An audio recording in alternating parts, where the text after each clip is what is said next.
एक आदमी phone charge करते समय अचानक देखता है कि उसके चार्जर का कनेक्टर पुराना और खराब हो चुका है, लेकिन उसने इस बात पर ध्यान नहीं दिया। उल्टा उसने उसे उठाकर अपने सूटकेस में रख दिया। उसे बिल्कुल अंदाजा नहीं था कि उसकी यही लापरवाही कितनी भयानक तबाही का कारण बनने वाली है। एयरपोर्ट स्टाफ ने साफ चेतावनी दी थी कि पावर बैंक को चेक इन लगेज में नहीं रखा जा सकता, लेकिन झंझट से बचने के लिए उसने बस सिर हिलाकर बात डाल दी। हालांकि सामान को सुरक्षा स्कैनर से गुजरना था। एक्सरे मशीन ऐसे प्रतिबंधित सामान को पहचान सकती थी, लेकिन बदकिस्मती से उस समय सुरक्षा कर्मचारी ध्यान नहीं दे रहे थे। उन्होंने स्क्रीन पर दिख रही चेतावनी को देखा ही नहीं। इस तरह वह सूटकेस लापरवाही की वजह से सुरक्षा जांच पार कर गया। कुछ ही देर बाद उसे विमान के अंधेरे कार्गो होल्ड में भेज दिया गया। फिर विमान उड़ान भरकर आसमान में पहुंच गया। किसी को भी पता नहीं था कि गलत तरीके से रखा गया वह पावर बैंक धीरे धीरे गर्म हो रहा है। आज हम बात करेंगे साल 2026 की नई high altitude disaster film deep water की। जल्द ही विमान बादलों के बीच स्थिर उड़ान भरने लगा। उड़ान प्रक्रिया देखने आए प्रशिक्षु जब वहां से चले गए, तब कप्तान खुद को रोक नहीं पाया। उसने को पायलट रेज से पूछा कि आज उसका प्रदर्शन इतना खराब क्यों था। रेज ने भी सच बता दिया कि उसके मन में बहुत बड़ी परेशानी चल रही है। दरअसल उसके बेटे को हाल ही में एक लाइलाज बीमारी होने का पता चला था। उसकी पत्नी चाहती थी कि वह बेटे के साथ ज्यादा समय बिताए, लेकिन रेज ने घर जाने की बजाय काम में खुद को झोंक दिया। उसे लगता था कि जब तक वह आसमान में रहेगा तब तक उस दर्दनाक सच्चाई का सामना नहीं करना पड़ेगा। लेकिन उसे नहीं पता था कि इस बार आसमान भी उसे भागने का मौका नहीं देगा। इसी बीच सामान के अंदर रखा वह खराब उपकरण धीरे धीरे सुलगने लगा। सूटकेस की दरारों से धुआं निकलना शुरू हो गया। कुछ ही देर में वह छोटी सी आग में बदल गया। आखिरकार कार्गो होल्ड का तापमान असामान्य होने का अलार्म बज उठा। रेज ने तुरंत अग्निशमन प्रणाली सक्रिय कर दी। इसके बाद उसने सुझाव दिया कि विमान को जल्द से जल्द नजदीकी एयरपोर्ट पर उतारकर जांच करनी चाहिए। कप्तान ने उसकी बात तुरंत मान ली। उसने दोनों प्रशिक्षुओं को नीचे जाकर स्थिति की जांच करने का आदेश दिया। साथ ही पास के एयरपोर्ट के कंट्रोल टावर से संपर्क करना शुरू कर दिया। वे इतने चिंतित इसलिए थे क्योंकि लिथियम बैटरियों में लगी आग बेहद खतरनाक मानी जाती है। इनका तापमान बहुत ज्यादा होता है। ये बार बार दोबारा भड़क सकती हैं और आसानी से थर्मल रणवे की स्थिति पैदा कर सकती हैं। एक बार ऐसा हो जाए तो अग्निशमन प्रणाली भी रासायनिक प्रतिक्रिया को पूरी तरह नहीं रोक पाती। आग तभी शांत होती है जब उसका ईंधन पूरी तरह खत्म हो जाए। उधर केबिन में बैठे यात्रियों को इस खतरे की कोई खबर नहीं थी। कपल अनरैन और एलन के बीच बहस चल रही थी। परेशान होकर एलन अपनी सीट छोड़कर चला गया। वह गुस्से में टॉयलेट में जाकर अकेला बैठ गया। दूसरी तरफ जूली नाम की एक किशोरी अपनी माँ और सौतेले पिता को ठंडी निगाहों से देख रही थी। वह इस नए बने परिवार को कभी स्वीकार नहीं कर पाई थी। उसकी नजरों से दोनों ही असहज महसूस कर रहे थे, इसलिए वे चुपके से टॉयलेट की तरफ चले गए ताकि अकेले कुछ समय बिता सकें। उन्होंने जूली के छोटे सौतेले भाई शाओजै को उसके भरोसे छोड़ दिया, लेकिन जूली उस छोटे बच्चे की देखभाल नहीं करना चाहती थी, इसलिए उसने झूठ बोलकर उसे जल्दी से वहां से टाल दिया। शाओजै उस पर भरोसा करके विमान के पीछे की ओर चल पड़ा। वह टॉयलेट के पास से गुजरते हुए जल्द ही विमान के पिछले हिस्से में पहुंच गया। हालांकि उसे जूली के बताए हुए स्विमिंग पूल का कोई निशान नहीं मिला, लेकिन तभी उसका ध्यान एक यात्री के वीडियो गेम पर चला गया। उसे बड़ी उत्सुकता से देखते हुए देखकर उस यात्री मैट ने उसे अपने साथ खेलने का निमंत्रण दे दिया। शाओजी बिना एक पल गंवाए उसके पास जाकर बैठ गया। उधर जूली ने देखा कि उसका छोटा भाई काफी देर से वापस नहीं आया है। अब उसे थोड़ी चिंता होने लगी। वह अपनी सीट से उठी और उसे ढूंढने निकल पड़ी। इसी बीच पूरी सुरक्षा पोशाक पहनकर दोनों फ्लाइट ट्रेनी कार्गो होल्ड में पहुंचे, लेकिन तब तक बंद कार्गो होल्ड के अंदर थर्मल रणवे तेजी से फैल चुका था। सामने का भयानक दृश्य देखकर दोनों घबरा गए। उन्होंने तुरंत आग बुझाने की कोशिश शुरू कर दी, लेकिन उन्हें नहीं पता था कि यह कोशिश बेकार साबित होने वाली है। समय बीतने के साथ आग और भी भड़कती चली गई। जल्द ही सामान को बांध कर रखने वाली मजबूत पट्टियां जवाब दे गईं। अचानक जोरदार धमाका हुआ। उड़ते हुए मलबे ने कार्गो होल्ड में एक बड़ा छेद कर दिया। दबाव खो चुके अग्निशामक सिलेंडर रॉकेट की तरह उछले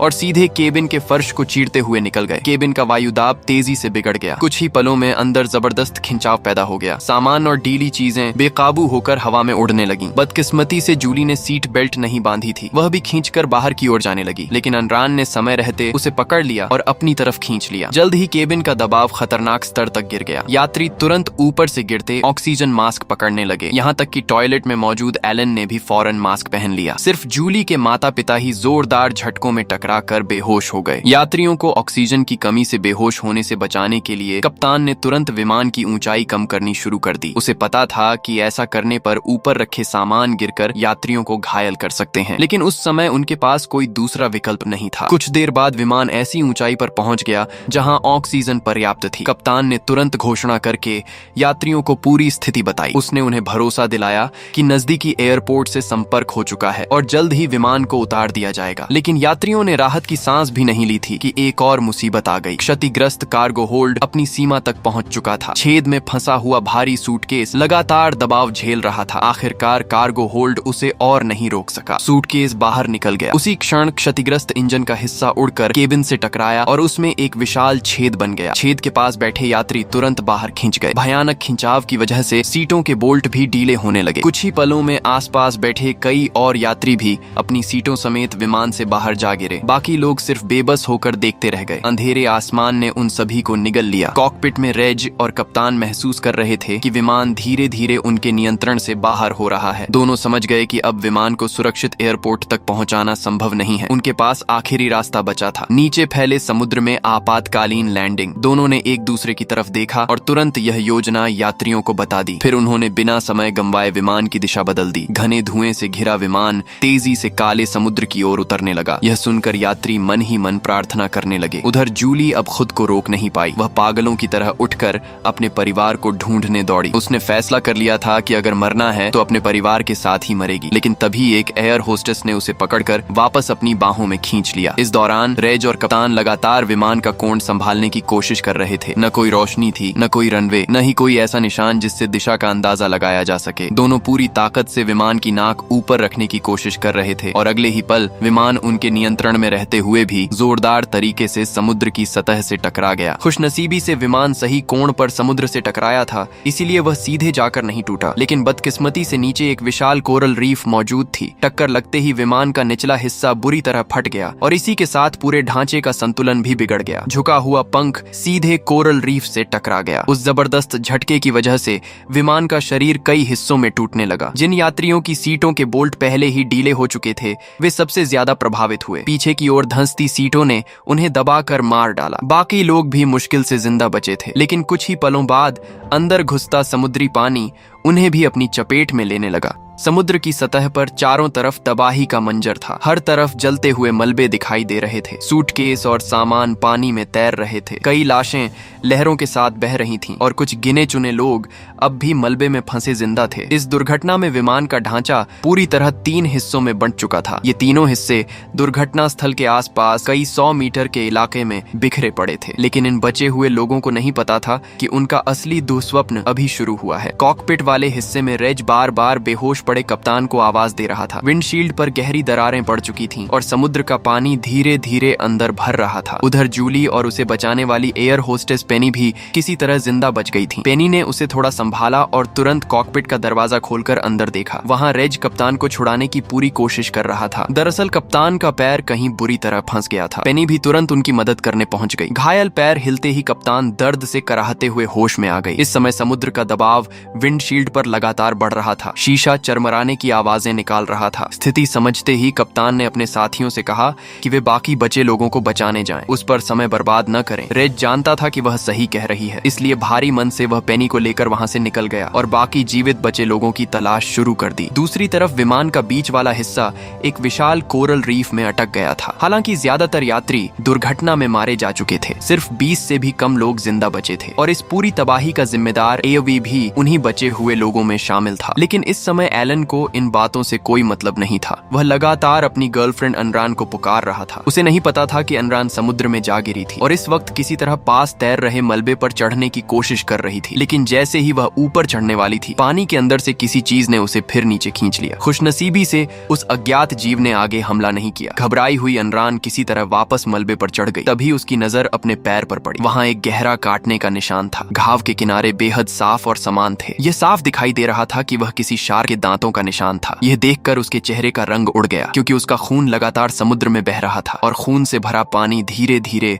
उस छोटे से तैरते मलबे के चारों ओर फैलता जा रहा था। उधर विमान के पिछले हिस्से में मैट की आंखें खुली। उसका चश्मा गिरने से उसकी नींद टूटी थी। होश आते ही उसने देखा कि वह सीट से उल्टा लटका हुआ है। चारों तरफ कई लाशें उलटी लटकी हुई दिखाई दे रही थीं। ये दृश्य देखकर वह बुरी तरह डर गया। उसने जल्दी जल्दी अपनी सीट बेल्ट खोलनी शुरू कर दी। उसकी हरकतों से पास में मौजूद शाओजाई भी जाग गया। वह भी इस हादसे से जिंदा बच गया था। दोनों ने एक दूसरे की मदद की और खुद को सीटों से आजाद कर लिया। इसके बाद उन्होंने आसपास का जायजा लेना शुरू किया। तब उन्हें पता चला कि विमान का पिछला हिस्सा उल्टा होकर समुद्र की तलहटी पर पड़ा हुआ था। विमान का पिछला हिस्सा समुद्र की तलहटी पर उल्टा पड़ा था, लेकिन उसके अंदर हैरानी की बात यह थी कि एक बड़ा एयर पॉकेट बन गया था, यानी केबिन के अंदर अभी भी काफी हवा मौजूद थी। उसी समय ऊपर से आती आवाजें सुनकर एयर होस्टेस जुओ यी भी होश में आ गई, लेकिन समुद्र का पानी लगातार ऊपर चढ़ रहा था। मैट और शाओजी तुरंत सीटों का सहारा लेकर ऊपर की ओर चढ़ने लगे। तभी उन्हें एक बुजुर्ग महिला भी जिंदा मिली। सबने मिलकर एक दूसरे का सहारा दिया और केबिन के सबसे ऊपरी हिस्से तक पहुंचकर वहां शरण ले ली। उधर कॉकपिट में विंडशील्ड आखिरकार अपनी सीमा तक पहुंच चुकी थी। अगले ही पल वह टूट गई और कप्तान को अंदर घुसते समुद्र के पानी ने पूरी तरह निगल लिया। रेज बढ़ते हुए पानी को देखकर समझ गया कि यह हिस्सा ज्यादा देर तक नहीं टिकेगा। उसने दूर दिखाई दे रहे विमान के बीच वाले हिस्से की तरफ देखा। वह जानता था कि वहां लाइफ राफ्ट और आपातकालीन लोकेटर मौजूद हो सकते हैं। अगर वह लोकेटर मिल जाए तो बचाव दल को अपनी सही स्थिति भेजी जा सकती है। ये सुनते ही पेनी आगे आई। वह एक बेहतरीन तैराक थी। उसने तुरंत कहा कि वह खुद जाकर यह जोखिम उठाएगी। रेजी कुछ कह पाता उससे पहले ही पेनी पानी में कूद गई, लेकिन उसके जाने के थोड़ी देर बाद जूली ने समुद्र में कुछ देखा। एक विशाल आदमखोर शार्क उनके सामने से तैरती हुई गुजरी। रेज और जूली घबराकर जोर जोर से पेनी को पुकारने लगे, लेकिन पेनी काफी दूर निकल चुकी थी। उसे सिर्फ आवाजें सुनाई दे रही थीं। वह समझ नहीं पा रही थी कि वे क्या कह रहे हैं। उसे लगा कि साथी उसका हौसला बढ़ा रहे हैं, जबकि असल में मौत उसकी ओर बढ़ रही थी। तभी रेज को एक लाइफ राफ्ट दिखाई दिया। उसने और जूली ने उसे तुरंत पानी में उतारा। फिर दोनों पेनी की तरफ तेजी से बढ़ने लगे। कुछ देर बाद पेनी ने फिर उनकी आवाज सुनी। इस बार वह साफ साफ समझ गई कि वे क्या चिल्ला रहे थे, लेकिन तब तक बहुत देर हो चुकी थी। उधर विमान के बीच वाले हिस्से में मौजूद बचे हुए लोगों को इस खतरे की कोई खबर नहीं थी। उस हिस्से का एक भाग पहले ही पानी में डूब चुका था, इसलिए सभी लोग एक तरफ इकट्ठा होकर बचाव का इंतजार कर रहे थे। लेकिन उन्हें नहीं पता था कि उनका यही फैसला नई मुसीबत खड़ी कर रहा है। इतने सारे लोगों का वजन एक ही तरफ पड़ने से वह विशाल कोरल रीफ टूटने की कगार पर पहुंच गई थी। अचानक जोरदार कंपन हुआ। एक महिला संतुलन खोकर पानी में गिर गई। खुशनसीबी से वह तुरंत वापस चढ़ आई। एलन ने बढ़ते पानी को देखा और तुरंत खतरा भांप लिया। उसने सभी लोगों को पीछे हटने के लिए कहा, लेकिन अभी भी सदमे में डूबे लोग उसकी बात सुनने को तैयार नहीं थे। यहाँ तक कि एक फुटबॉल खिलाड़ी शाओ हेई गुस्से में बोला कि उसे किसी के आदेश की जरूरत नहीं है, लेकिन अगले ही पल कुछ ऐसा हुआ कि सबकी सोच बदल गई। अब यात्रियों को एलन की बात सही लगने लगी। वे वापस कमर तक पानी वाले हिस्से में चले गए ताकि वजन बराबर बंट जाए। जब बाकी खिलाड़ी और उनका कोच भी वापस चले गए तो शाओ हेई भी चुप हो गया। उसे भी आखिरकार पीछे हटना पड़ा। दूसरी तरफ विमान के पिछले हिस्से की हालत भी तेजी से खराब हो रही थी। पानी लगातार ऊपर चढ़ रहा था। डर के मारे शाओ जाए की सांसें तेज हो गईं। बाकी लोग उसे शांत करने की कोशिश करने लगे, लेकिन सब जानते थे कि अगर यही हाल रहा तो ऑक्सीजन पहले खत्म होगी और फिर उनका बचना लगभग नामुमकिन हो जाएगा। तभी अचानक पूरा ढांचा जोर जोर से हिलने लगा। धातु के रगड़ने की तीखी आवाज पूरे केबिन में गूंज उठी। उस आवाज ने वहां मौजूद हर व्यक्ति के दिल में डर भर दिया। हर कोई महसूस कर रहा था कि शायद अगले ही पल यह पूरा ढांचा फिसलकर गहराई में चला जाएगा। मैट समझ गया था कि अगर वे यहीं बैठे रहे तो बचने की कोई उम्मीद नहीं होगी। उसे याद था कि विमान के पिछले हिस्से में एक बड़ा छेद बन गया था। उसने फैसला किया कि उसी रास्ते बाहर निकलकर मदद ढूंढने की कोशिश करेगा। उसने गहरी सांस ली और पानी में गोता लगा दिया। कुछ ही देर में उसे वह टूटा हुआ छेद मिल गया। कई मुश्किलों के बाद वह सुरक्षित समुद्र की सतह तक पहुंच गया, लेकिन मदद के लिए आवाज लगाने से पहले ही कुछ ने उसे अचानक नीचे खींच लिया। एक पल में उसका शरीर फिर पानी के अंदर गायब हो गया। समुद्र की सतह पर सिर्फ उसकी एक छोटी सी चीख सुनाई दी। उधर अनरान जिस मलबे पर टिकी हुई थी वह भी पूरी तरह डूब चुका था। अब उसके पास पानी में उतरने के अलावा कोई रास्ता नहीं था। वह सावधानी से तैरते हुए पास दिखाई दे रहे केबिन की तरफ बढ़ने लगी। इस समय केबिन में मौजूद लोगों को अभी भी शार्क के बारे में कुछ पता नहीं था। वे निडर होकर किनारे पर खड़े आसपास देख रहे थे। कुछ देर बाद तैरकर लौटती अनरान को देखकर सभी चौंक गए। अपनी गर्लफ्रेंड को जिंदा देखकर एलन तुरंत उसकी तरफ दौड़ा, लेकिन अगले ही पल सब कुछ बदल गया। सभी के सामने एक शार्क ने हमला कर दिया। देखते ही देखते एक यात्री शार्क का शिकार बन गया। अपने साथी को शार्क के मुंह में मरते देखकर शाओ हेई बुरी तरह भड़क उठा। उसने गुस्से में एलन को दोषी ठहराया। उसका कहना था कि पानी में जाने बचाने का सुझाव एलन ने दिया था, इसलिए उसे भी इसकी कीमत चुकानी चाहिए। दोनों के बीच तुरंत मारपीट शुरू हो गई। खुशनसीबी से उसी समय रेज वहां पहुंच गया। उसने दोनों को अलग किया और झगड़ा बढ़ने से रोक दिया। रेज के नेतृत्व में आखिरकार लोग थोड़े शांत हुए। सबको अलग अलग काम सौंपे गए। वे उपयोगी लाइफ राफ्ट और बचाव उपकरण ढूंढने लगे। उधर रेज को आखिरकार आपातकालीन लोकेटर मिल गया। लेकिन ऐसी आपदा में इंसानी स्वभाव की असली परीक्षा होती है। जैसे ही लोगों ने देखा कि वहां 2 लाइफ राफ्ट मौजूद हैं, सभी उन पर चढ़ने के लिए टूट पड़े। हर किसी को डर था कि अगर देर हुई तो उसके लिए जगह नहीं बचेगी। किसी ने भी पास खड़े मदद मांग रहे शाओहेई की तरफ ध्यान नहीं दिया। सिर्फ एलन ही था जिसने पुरानी दुश्मनी भुला दी। वह आगे बढ़ा और शाओहेई की मदद करने लगा। दोनों मिलकर मुड़े तुड़े धातु के टुकड़े को खींचने की कोशिश करने लगे। इसी दौरान वापस लौटे रेज ने चारों तरफ नजर दौड़ाई, लेकिन जूली कहीं दिखाई नहीं दी। असल में अपने परिवार को न पाकर वह टूट चुकी थी। वह अभी भी केबिन के अंदर उन्हें ढूंढ रही थी। रेज ने जल्दी से लोकेटर पास खड़े अवेई को पकड़ा दिया और खुद दौड़कर पानी में खड़ी जूली को पकड़कर बाहर ले आया। उधर शाओहेई और एलन आखिरकार एक उपयोगी बचाव प्लेटफॉर्म निकालने में सफल हो गए। लेकिन तभी कोरल रीफ एक बार फिर टूटने लगी। बाहर से आती समुद्री लहरें अचानक केबिन में घुस गईं। अंदर मौजूद 4 लोग तुरंत पानी में बह गए। किनारे पर बैठा अवे भी सीधे पानी में जा गिरा। वह इतना डर गया कि लोकेटर का ख्याल तक नहीं रहा। उसने उसे छोड़ दिया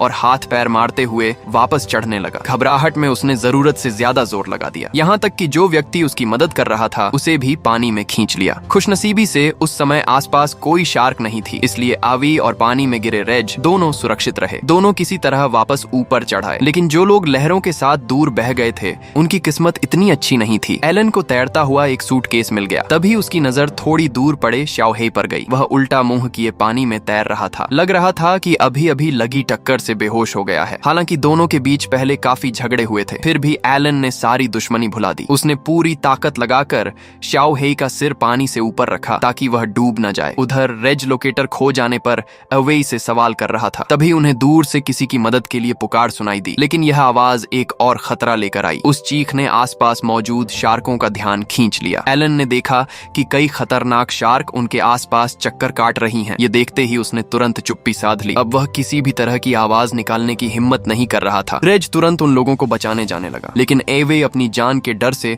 उसे पागलों की तरह रोकने लगा। इस बार रेज का सब्र टूट गया। उसने सीधे एवे के चेहरे पर एक जोरदार मुक्का मार दिया। आसपास मौजूद बाकी यात्री भी एवे के स्वार्थी व्यवहार की कड़ी आलोचना करने लगे। सबके विरोध के बाद आवी की बोलती बंद हो गई। वह और कुछ कहने की हिम्मत नहीं कर पाया। इसके बाद रेज और बाकी लोग लाइफ राफ्ट लेकर तेजी से वहां पहुंचे। वे शार्क के हमला करने से पहले ही दोनों लोगों को बचाने में सफल रहे। उधर विमान के पिछले हिस्से में पानी का स्तर लगातार बढ़ता जा रहा था, लेकिन मैट की तरफ से अब तक कोई मदद नहीं आई थी। जोई समझ गई कि अब बैठकर इंतजार करना मौत को बुलाने जैसा होगा। उन्हें तुरंत बाहर निकलना होगा। लेकिन उसे सिर्फ 2 इन्फ्लेटेबल लाइफ जैकेट मिली। ये सुनकर बुजुर्ग महिला ने खुद वहीं रुकने का फैसला किया। उसे पता था कि उसकी उम्र और ताकत अब लंबे समय तक पानी के अंदर तैरने की इजाजत नहीं देंगी। अगर वह साथ गई तो सिर्फ दूसरों पर बोझ बनेगी। जोई की आंखों में आंसू आ गए। उसने वादा किया कि वह वापस आकर उसे जरूर बचाएगी। इसके बाद वह शाओजाई को लेकर पानी में कूद गई। दोनों तेजी से टूटे फूटे और मुड़े हुए सीटों के बीच से रास्ता बनाते हुए आगे बढ़े। लेकिन जैसे ही वे बाहर निकलने वाले छेद के पास पहुंचे, उनके सामने एक डरावना दृश्य आ गया। मैट की आधी खाई हुई लाश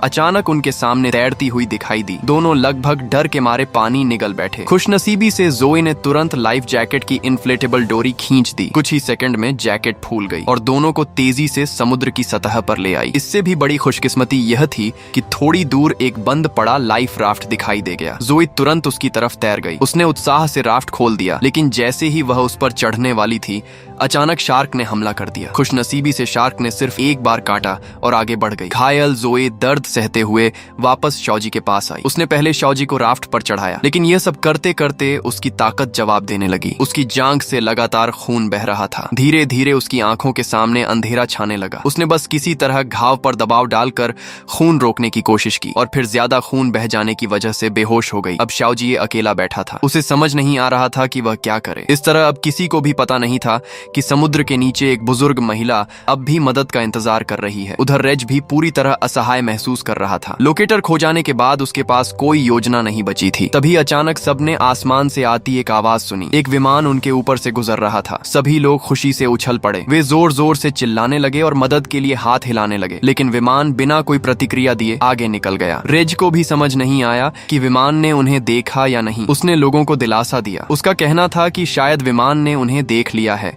और अब मदद बुलाने गया है। बाकी लोगों के पास इंतजार करने के अलावा कोई रास्ता नहीं था, लेकिन रात होने तक समुद्र पर कोई बचाव दल नहीं पहुंचा। निराश और थके हुए लोग लाइफ राफ्टों पर सिमट कर बैठे रहे। चारों तरफ सिर्फ अंतहीन अंधेरा था। समुद्र के नीचे समय समय पर काली परछाइयां घूमती दिखाई दे रही थीं। अब कोई भी राफ्ट के किनारे के पास जाने की हिम्मत नहीं कर रहा था, क्योंकि हर उठती लहर मौत बनकर आ सकती थी। इसी डर और ठंड में कांपते हुए लोग रात गुजार रहे थे कि तभी दूर से हेलीकॉप्टर की आवाज सुनाई दी। एक रेस्क्यू हेलीकॉप्टर सचमुच वहां पहुंच चुका था। यह देखकर सभी की आंखों में खुशी के आंसू आ गए। उन्हें लगा कि आखिरकार उनकी मुसीबत खत्म होने वाली है, लेकिन अगले ही पल उनका खून जम गया। उन्होंने देखा कि बचाव कर्मी रस्सी के सहारे सीधे नीचे उतर रहा है। सभी लोग घबराकर जोर जोर से हाथ हिलाने लगे। वे उसे खतरे के बारे में चेतावनी दे रहे थे, लेकिन ऊपर मौजूद बचाव कर्मी उनकी बात समझ नहीं पाया। उसे लगा कि बच गए लोग बस खुशी से उत्साहित हो रहे हैं। अगले ही पल वह पानी तक पहुंच गया और उसी समय आसपास मंडरा रही शार्कों का झुंड उसकी तरफ टूट पड़ा। रस्सी बुरी तरह झूलने लगी। हेलीकॉप्टर भी जोर जोर से खींचने लगा। पायलट ने पूरी कोशिश की कि हेलीकॉप्टर को संभाल सके, लेकिन संतुलन बिगड़ चुका था। हेलीकॉप्टर घूमता हुआ सीधे समुद्र की ओर गिरने लगा। जोरदार टक्कर हुई। भारी धमाके के साथ हेलीकॉप्टर समुद्र में जा गिरा। उसके टकराने से पैदा हुई विशाल लहर ने रेज के लाइफ राफ्ट को पलट दिया। पानी में गिरे लोग घबराकर जान बचाने के लिए दूसरे लाइफ राफ्टों की तरफ तैरने लगे। पानी में गिरे लोग पूरी ताकत से दूसरे लाइफ राफ्टों की तरफ तैरने लगे। हर किसी को डर था कि अगर वह पीछे रह गया तो शार्क उसका अंत कर देंगी। इसी दौरान आवी की छोटी छोटी स्वार्थी हरकतें अब खुलेआम क्रूरता में बदल गईं। उसे अपने पीछे शार्क के आने का एहसास हो गया था। अपनी जान बचाने के लिए उसने उसकी मदद कर रहे एक जीवित बचे व्यक्ति को ही पानी में धक्का दे दिया। उस आदमी ने उसकी जगह शार्क का हमला झेला। ये देखकर सभी लोग गुस्से से भर उठे, लेकिन उस समय कोई कुछ नहीं कर सकता था। तभी दूर से गुजर रही एक मछली पकड़ने वाली नाव ने यह सब देख लिया। उन्होंने तुरंत लाइटें चमकाई और हॉर्न बजाकर अपनी मौजूदगी का संकेत दिया। रेज ने भी जवाब में एक सिग्नल फ्लेयर दागी। मदद का संकेत मिलने के बावजूद नाव का कप्तान तुरंत पास नहीं आया। वह इस इलाके को अच्छी तरह जानता था। यहाँ समुद्र के नीचे जगह जगह खतरनाक चट्टानें और कोरल रीफ थीं। अगर नाव ज्यादा पास आती तो खुद फंस सकती थी। इसलिए उसे उम्मीद थी कि बचे हुए लोग खुद राफ्ट चलाकर सुरक्षित इलाके तक पहुंचेंगे। रेज तुरंत उसकी बात समझ गया, लेकिन जैसे ही लोग आगे बढ़ने की तैयारी करने लगे, उन्हें पता चला कि जूली गायब है। दरअसल राफ्ट पलटने के दौरान वह दूर जा गिरी थी और किसी तरह तैरकर एक डूबते हुए मलबे पर पहुंची थी। रेज ने बिना एक पल गंवाए पानी में छलांग लगा दी। जो आदमी हमेशा अपने परिवार की जिम्मेदारियों से भागता रहा था, वही अब एक अजनबी लड़की के लिए अपनी जान जोखिम में डाल रहा था। असल में वह सिर्फ जूली को नहीं बचा रहा था, वह अपने उस पुराने डरपोक रूप को भी पीछे छोड़ रहा था जो हमेशा जिम्मेदारियों से भागता था। खुशनसीबी से रेज सुरक्षित जूली तक पहुंच गया। उसने तुरंत अपनी लाइफ जैकेट जूली को पहना दी, फिर अपनी बेल्ट से दोनों को एक दूसरे से बांध लिया। इसके बाद वह उसे लेकर वापस तैरने लगा, लेकिन लौटते समय शार्कों का झुंड फिर उनके आसपास मंडराने लगा। उधर मछली पकड़ने वाली नाव के कप्तान ने भी समुद्र की सतह पर घूमती शार्कों को देख लिया था। खतरा समझते ही उसने अपने कर्मचारियों को ताजा मछलियां समुद्र में फेंकने का आदेश दिया। वह शार्कों का ध्यान दूसरी तरफ मोड़ना चाहता था, लेकिन उस समय रेज और जूली समुद्र के बीचों बीच फंसे हुए थे। चारों तरफ शार्क ही शार्क थीं। बचने का कोई रास्ता दिखाई नहीं दे रहा था। तभी एक शार्क मुंह खोलकर उनकी तरफ झपट्टी। आखिरी क्षण में रेज ने सिग्नल फ्लेयर सीधे उस पर दाग दी। फ्लेयर शार्क से टकराई, लेकिन इससे शार्कों का झुंड पीछे नहीं हटा। मौत एक बार फिर उनके सामने खड़ी थी। जब दोनों लगभग उम्मीद छोड़ चुके थे, तभी अचानक सारी शार्कें मुड़कर दूसरी दिशा में तैर गईं। दरअसल नाव से फेंकी गई मछलियां अब समुद्र में फैल चुकी थीं। खून और मछलियों की तेज गंध ने शार्कों का ध्यान अपनी ओर खींच लिया था। दूर उफनाते समुद्र को देखकर अवई ने राहत की सांस ली। उसे लगा कि अब खतरा टल चुका है। तभी उसकी नजर पानी पर तैरती एक सिगरेट पर पड़ी। लंबे समय से धूम्रपान न कर पाने की वजह से उसकी तलब जाग उठी। वह झुककर सिगरेट उठाने लगा, लेकिन अगले ही पल शार्क ने हमला कर दिया। इस बार कोई भी उसकी मदद के लिए आगे नहीं आया। आवी को लगता था कि वह दूसरों की कुर्बानी देकर खुद बच जाएगा, लेकिन वह नहीं जानता था कि सबसे ज्यादा स्वार्थी इंसान अक्सर खुद को ही विनाश की तरफ धकेलता है। जिस आदमी ने चोरी छिपे अपना पावर बैंक सामान में रख दिया था, आखिरकार वही अपनी पैदा की हुई तबाही का शिकार बन गया। यहीं पर इस कहानी का मुख्य हिस्सा समाप्त हो जाता है। जब मछली पकड़ने वाली नाव सभी बचे बचे हुए लोगों को बचाकर लौटने लगी, तब भी जूली को अपने परिवार का कोई पता नहीं चला। उसे लगने लगा कि शायद वह अकेली ही बची है। लेकिन तभी उसे एक बात याद आई। उसकी माँ ने शाओजाई के शरीर में एक ट्रैकिंग चिप लगवाई थी। जूली ने तुरंत रेजी का फोन लिया और सिग्नल खोजने लगी। हैरानी की बात यह थी कि उसे सचमुच एक लोकेशन मिल गई। नाव उस सिग्नल का पीछा करते हुए आगे बढ़ी और आखिरकार उन्हें शाओजाई वाला लाइफ राफ्ट मिल गया। इतनी सारी घटनाओं के बाद जूली के मन की सारी नफरत और दूरी टूट चुकी थी। इस हादसे ने उसे एक बड़ी बात सिखाई थी। परिवार सिर्फ खून के रिश्तों से नहीं बनता। परिवार वह होता है जिसे इंसान अपनी आखिरी सांस तक ढूंढना चाहता है। अब समुद्र फिर से शांत हो चुका था। ऐसा लग रहा था जैसे पिछली रात का सब कुछ सिर्फ एक बुरा सपना था। रेज ने अपना फोन उठाया। अब उसमें फिर से नेटवर्क आ चुका था। पहले वह उड़ान को वास्तविकता से भागने का बहाना बनाता था, लेकिन इस हादसे से बचने के बाद उसने फैसला कर लिया। अब वह अपने परिवार के पास लौटेगा, क्योंकि असली बहादुरी का मतलब कभी न डरना नहीं होता। असली बहादुरी का मतलब है